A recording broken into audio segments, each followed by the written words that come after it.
المستقيم صراط الذين أنعمت عليهم غير المغضوب عليهم ولا الضالين. Seterusnya mari sama-sama kita memperbaharui niat kita hadir di tempat ini. Mudah-mudahan Allah mencatatnya sebagai amal ibadah kita. Bismillahirrahmanirrahim. Alhamdulillahirabbil alamin. Hadirin wal hadirat yang dimuliakan Allah Subhanahu wa taala. Hari demi hari bergerak, jam demi jam, bahkan minggu berganti minggu, Allah gerakkan masa kita ini semakin hampir kepada finish. Kita semakin hampir kepada finish kehidupan kita. Ada yang orang finish kehidupannya hingga 60 tahun habis sudah. Ada yang finishnya itu 63 tahun habis. Ada yang Allah kabulkan hingga 70 tahun, bahkan ada yang bertambah hingga 77, 80, hingga pun ada yang sampai 100 tahun. Akan tetapi umur-umur yang kita jalani ini tentu merupakan umur-umur yang tidak dapat kita katakan, oh mungkin aku akan diberikan Allah umur sekitar ratusan tahun. Tak ada yang tahu. Boleh jadi Allah bagi kita hanya hinggakan malam ini saja, atau boleh jadi hingga selesai kuliah kita ini saja. Itu semua hanya Allah yang maha tahu. Karena itu salah satu perkara yang mesti kita renungkan di dalam kehidupan kita adalah bagaimana memanfaatkan umur-umur usia kita yang baki, yang tersisa ini. Adakah tersisa 2 tahun, 1 tahun, 3 tahun, 4 tahun, sampai sekian tahun? Atau adakah yang sudah lalu ini bakinya tinggal 1 hari?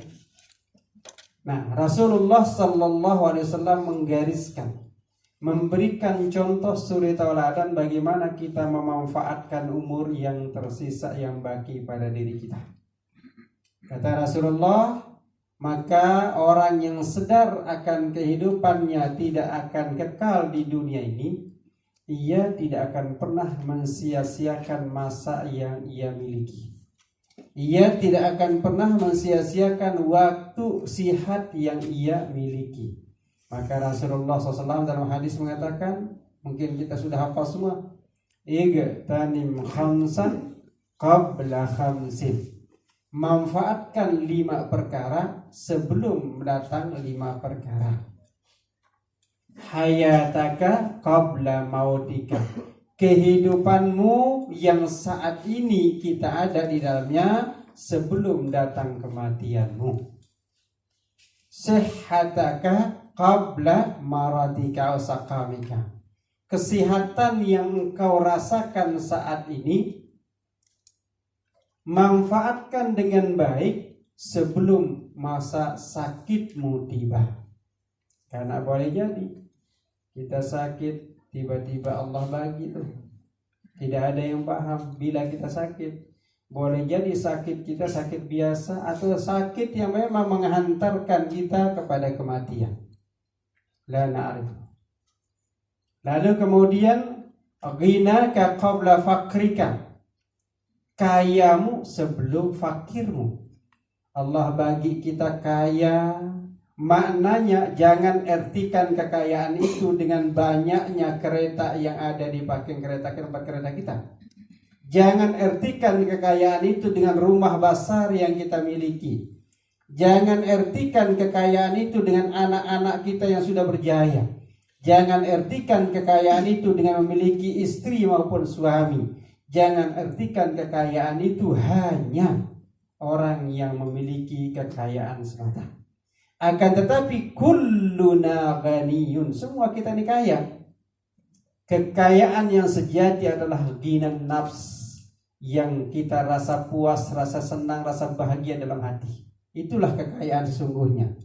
Banyak orang memiliki kekayaan harta benda, akan tetapi hatinya tidak tenang, tidak ada maknanya.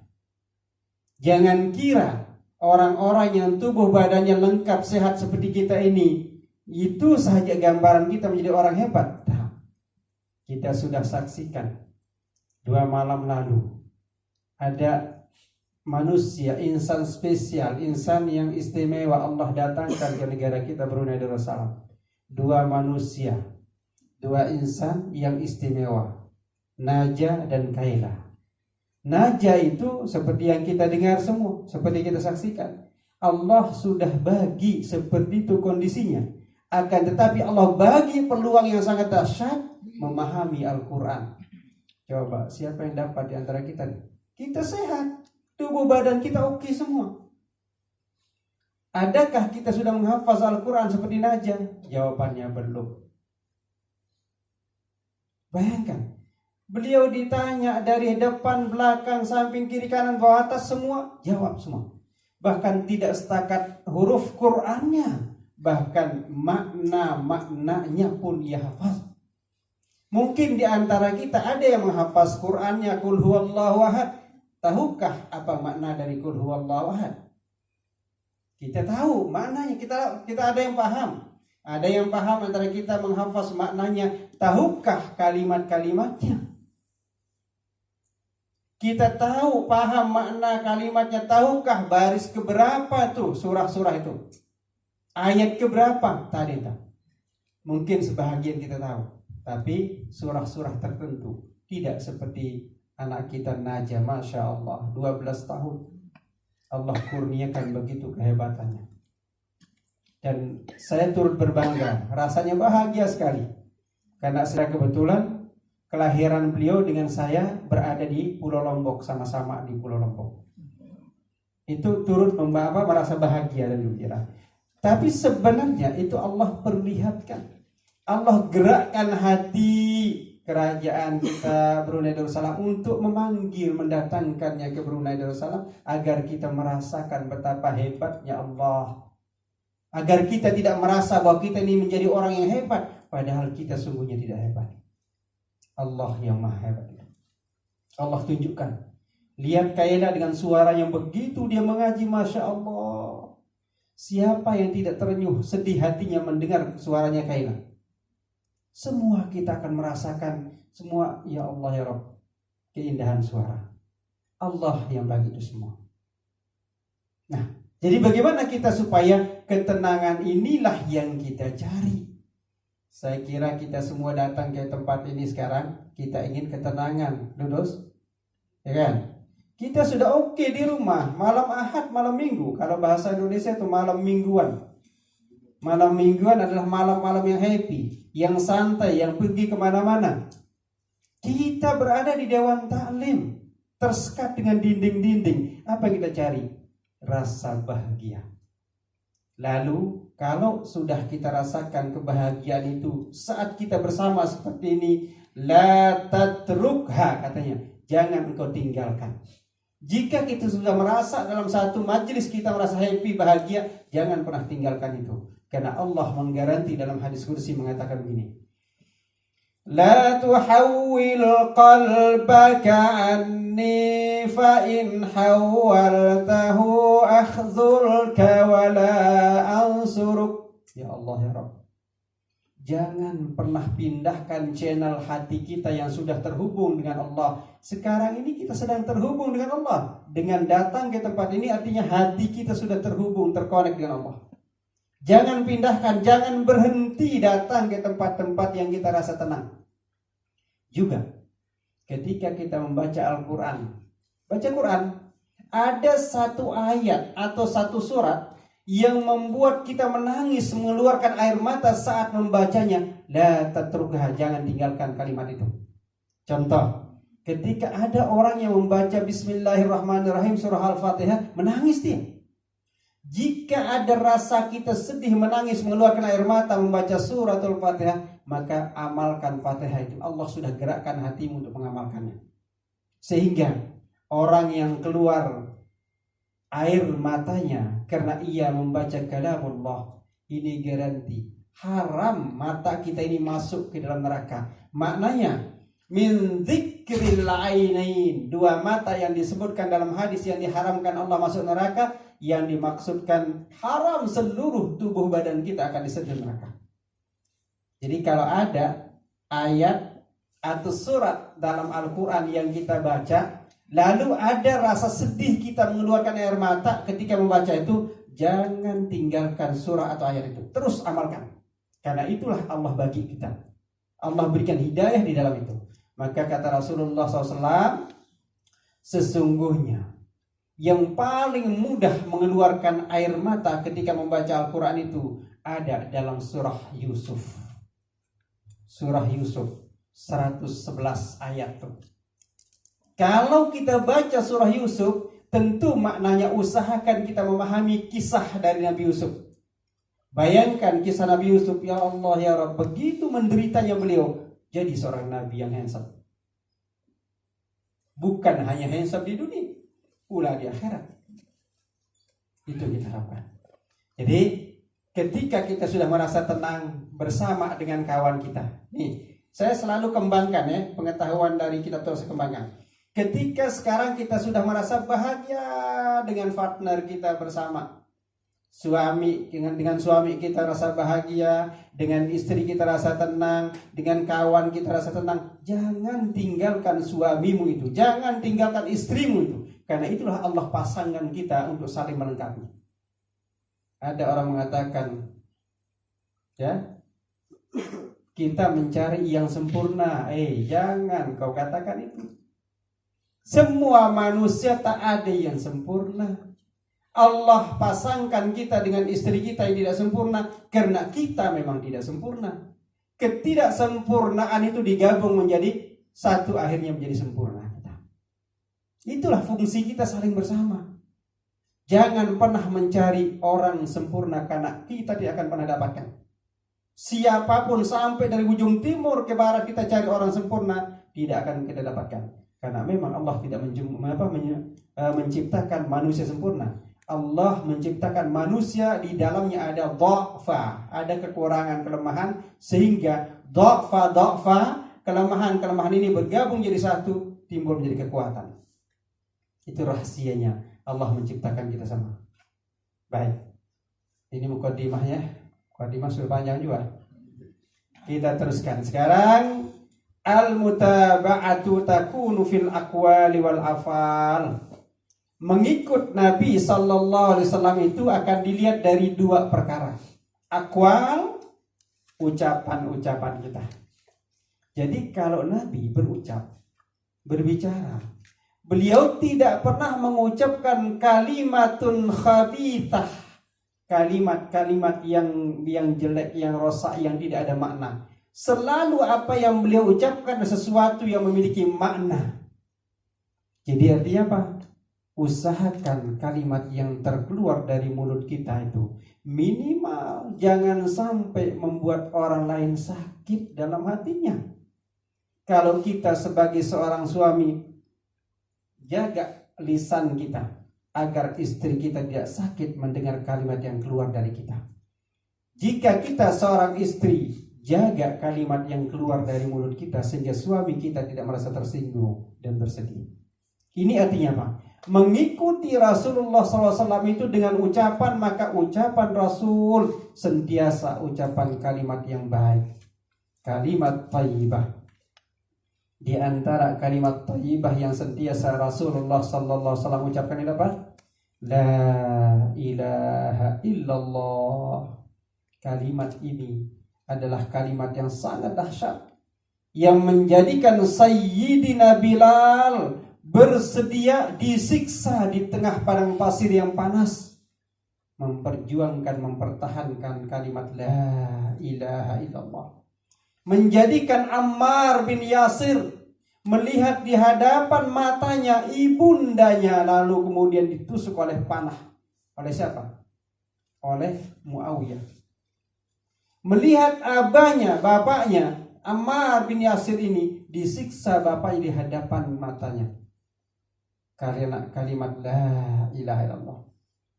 Kalimat ini pula yang menjadikan seorang pemuda yang handsome, anak satu-satunya di kota Mekah, bernama Mus'ab bin Umair, meninggalkan kemewahan hidup yang ada di keluarganya. Dia keluar dari rumahnya tanpa membawa satu helai potong pakaian, hanya apa yang ada di tubuh badannya saja. Mus'ab bin Umair. Kalimat inilah yang menjadikan Sayyidina Ali karramallahu wajhah siap menghadapi kematian. Ketika Rasulullah SAW minta dia untuk tidur di tempat tidurnya, Rasulullah menggantikan beliau ketika hijrah. Masya Allah. Kalimat ini pula yang menjadikan Umar bin Khattab yang begitu dahsyatnya ingin membunuh Rasulullah SAW dengan kalimat ini. Lalu kemudian Sayyidina Umar menjadi orang yang warak dan zuhud luar biasa. Kalimat inilah yang menjadikan Utsman bin Affan rela mengeluarkan seluruh harta kekayaannya untuk kepentingan umat Islam. Kalimat ini pula yang menjadikan Abu Bakar As-Siddiq yang tak pernah merasa puas kecuali beliau sentiasa bersama baginda Rasulullah SAW. Kalimat la ilaha illallah. Jadi kesimpulannya, kalau kita ingin ittiba'un Nabi, mengikuti Rasulullah SAW, maka kalimat yang terkeluar dari mulut kita janganlah kalimat-kalimat yang membuat orang sakit. Jangan sampai ada orang merasa tersinggung dengan apa yang kita ucapkan. Wal af'al, juga perbuatan. Amal perbuatan kita ini jangan sampai ada orang yang dirugikan dengan perbuatan yang kita lakukan. Mungkin biasa ya, ada kawan kita. Contoh, kawan kita kerja di satu tempat. Kita anggap karena kita anggap pekerjaannya tidak sesuai dengan kelulusan dia, di universitinya. Lalu kemudian kita katakan, kamu kerja apa? Oh, saya sekarang kerja di satu tempat di kedai. Nah, kenapa kamu di kedai? Kamu kan alumni kupu. Kan? Padahal orang ini sudah enjoy. Sudah rasanya kerja di kedai itu udah oke.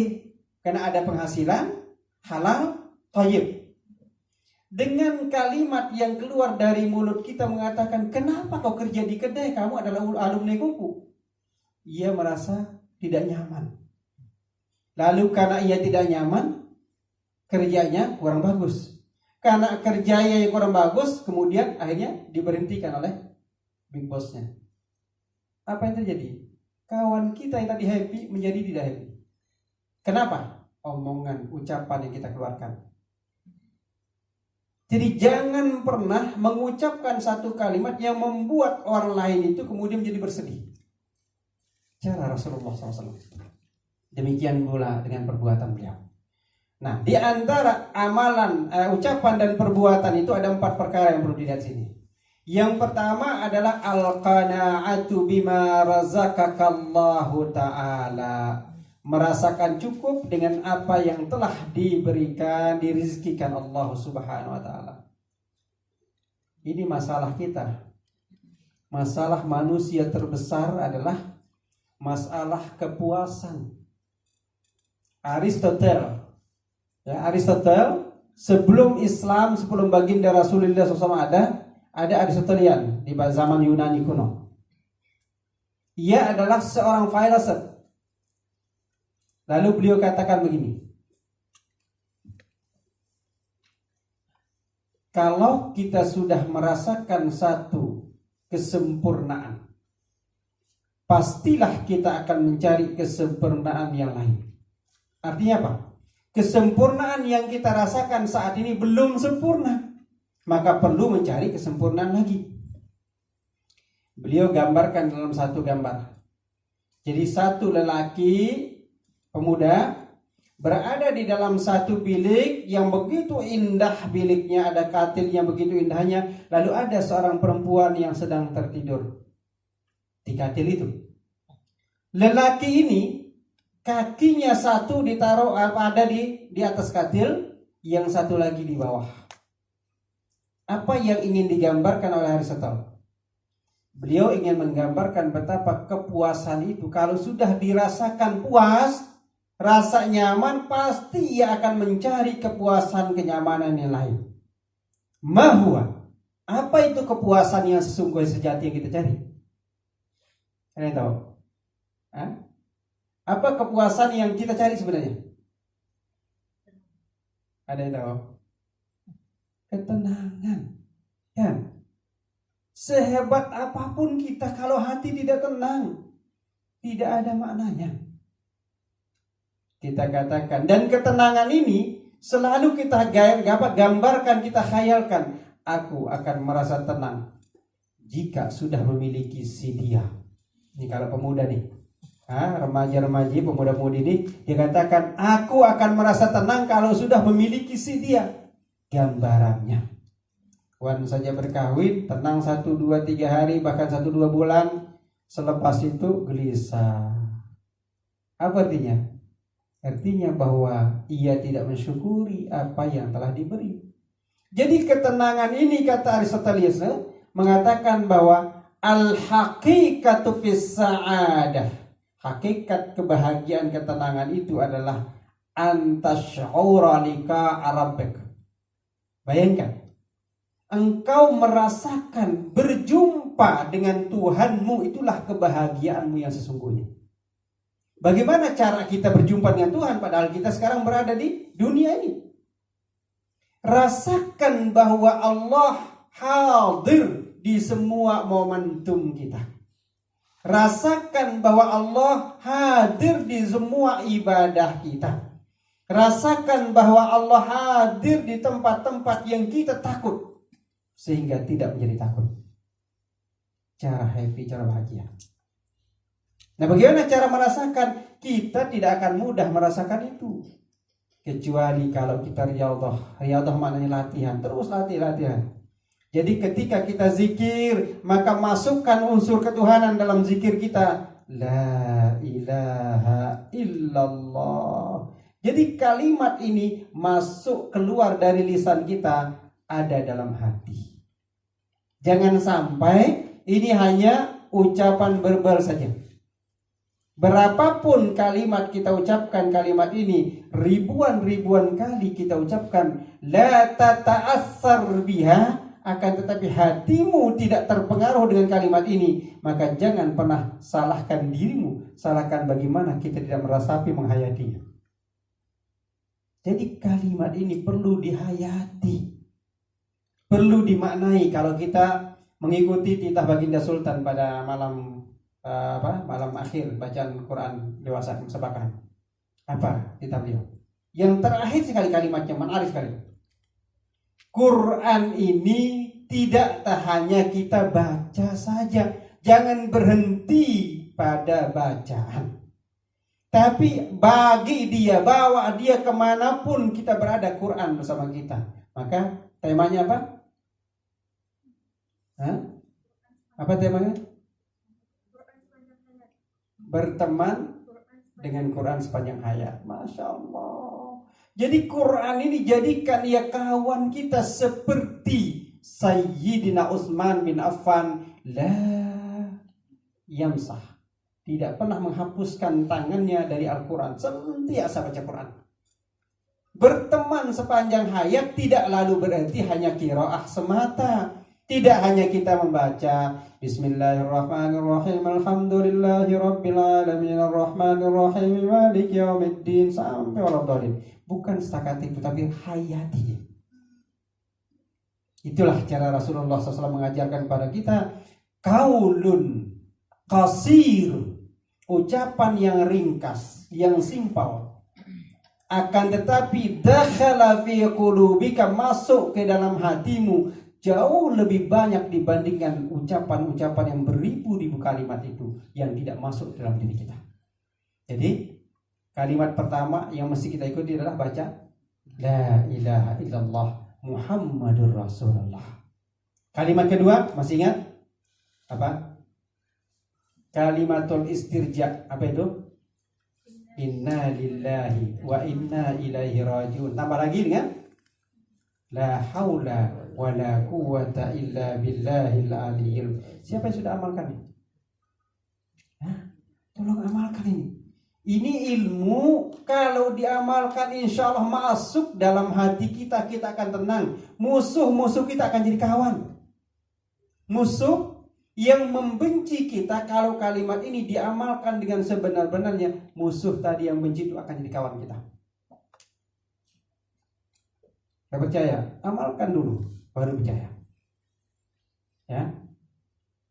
Lalu yang ketiga apa? Amalannya? Sudah lupa kah? Alhamdulillahi Rabbil Alamin. Baca ya.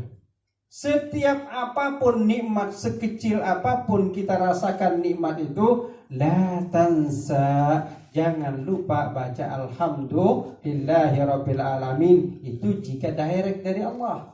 Jika nikmat itu, nikmat Allah datang melalui manusia, baca apa? Terima kasih. Jangan lupa. Suami ke istri, jangan lupa berterima kasih. Istri dan suami, jangan lupa berterima kasih. Anak ke bapak, ibu, jangan lupa berterima kasih. Karena kalimat ini sederhana, akan tetapi pengaruhnya di dalam diri kita mengubah suasana, rasa kehidupan kita akan the best. Jangan lupa. Walaupun dia kalimat sedikit atau kecil, nikmat itu ucapkan terima kasih jika itu datangnya dari Allah melalui manusia. Yang keempat, Bismillahirrahmanirrahim. Kalimat ini dalam kitab Uqudul Lujain fi Huquq Az-Zawjain yang ditulis oleh An-Nawawi, Imam An-Nawawi Al-Bantani. Dalam muqaddimahnya beliau katakan bahwa seorang ulama telah merasakan sakit dalam dirinya 37 tahun. Lalu ia membaca satu kalimat. Dia yang dibaca apa? Jumlah kitab-kitab yang Allah turunkan kepada hamba-hambanya berapa semua?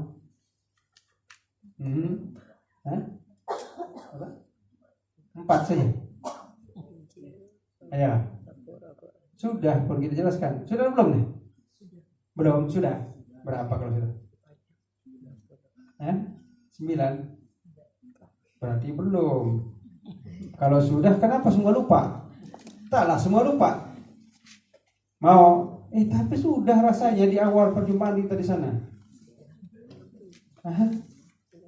Apa jawabannya? Saya tidak hadir Ustaz. Semua masa tidak hadir? Saya ngajar siapa? Kalau gitu kita ulang saja. 104. Ada yang buka catatannya. 104. Berapa? Oke, yang 60 kepada Nabi siapa? Coba Adam kau. Tidak. Syis alaihi salam. Siapa Nabi Syis? Nanti cari jadi homework kita. 60 tuh. Bagi berapa? 44. 30 dibagi ke Nabi siapa? Ibrahim alaihissalam. Bagi berapa? Sudah berapa? 90 bagi berapa? 14. 10 lagi dibagi kepada Nabi Ibrahim, Nabi Musa alaihissalam. Berapa sudah? 100 kan? Bagi berapa? 4. Lalu Allah tambahkan 1 kepada Nabi Musa, namanya kitab Taurat. Lalu Allah bagi kepada Nabi Isa, namanya kitab Injil. Lalu Allah bagi kepada Nabi Daud alaihissalam, namanya kitab Zabur. Dan lalas sekali Allah bagi kepada Nabi kita, Nabi besar Muhammad SAW, bernama Al-Quran. 104. Ini yang ingin saya katakan. Lalu ulama itu mengatakan man qara al-Quran, orang yang membaca Al-Quran, kafabihi, cukup untuknya, la tabhas, jangan engkau cari 103 buah kitab itu. Cukup baca Quran, karena di sana sudah syumul, lengkap sudah dalam Quran. Tak ada yang tertinggal. Apa yang ada di kitab yang mempunyai 103 itu ada semua di dalamnya. Jadi tak payah kita pergi cari Injil terus kita baca. Baca Quran, selesai sudah. Tak payah mencari kitab Taurat, Zabur, tak payah. Baca Quran. Nah, di dalam Al-Quran berapa juzuk? 30 juzuk. Berapa surah? 114 surah. Berapa ayat? Suka stuck di sini tuh. 6.000. Yang paling mudah 6.666. 6236 itu banyak riwayat ya. Tapi yang paling utama, unggul, paling masyhur itulah 6666. Oke. Mengapa terjadi perbedaan nanti dibahas dalam kitab terus banyak tuh. Lalu berapa basmalahnya? 114. Dalam Al-Quran 114 itu ada satu surah yang tidak menggunakan basmalah. Surah apa? At-Taubah atau Al-Bara'ah. Lalu mengapa jadi 114? Baik, dalam surah An-Naml ada ayat berapa? Ada ayat keberapa dia? Ayat ke-30 ya.